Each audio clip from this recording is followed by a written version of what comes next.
Com tanta atividade para participar de escolhe um que tem valor mais grande. Escolher uma atividade que naturalmente contribui mais, que simplesmente é recreação, com um mensagem forte e importante. Recreación. Recreación. En curva y saludable es algo joven y esencial. Y haciendo eso aquí a la vez formando parte de una organización para una buena causa, es el aspecto más satisfactorio. Nós estamos excited de que a dia 19 de setembro nós lança oficialmente a campanha de YoPlate anual. Isso aqui está Safe Let's to Save Lives, onde para cada cup de YoPlate que você compra, a França e YoPlate está donando Mary Joan Foundation de 5 cents.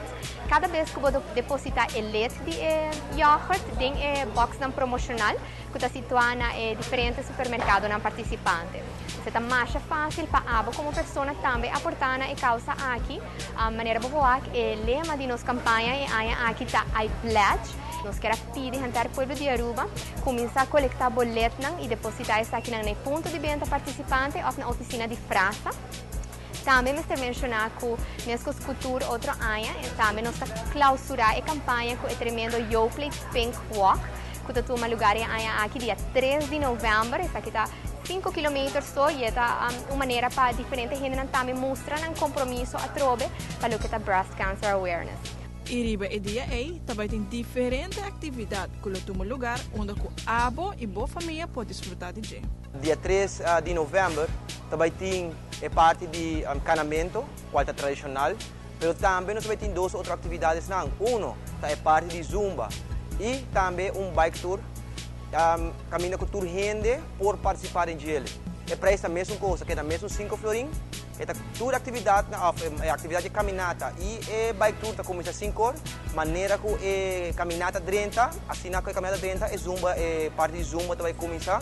Caminha com tour gente com tinanang e não com a bimpa é parte de zumba por participar em ele. A ruta de bike tour que sai for de Plaza Betico, bota vai ao Wendy's, bota seguir vai direção para passar bana de La Salle Straat e assim na vai terminar na Plaza Betico Beck. É uma distância de ongeveer 3 km, caminha por passar amenamente dia de família e tour gente por participar dele. Passa na Mary Joan Foundation, França, Subway e tour supermercado na participante e depositar boletos em Dropbox de YoPlate. Vão unir junto para uma boa causa. Save Let's to Save Lives.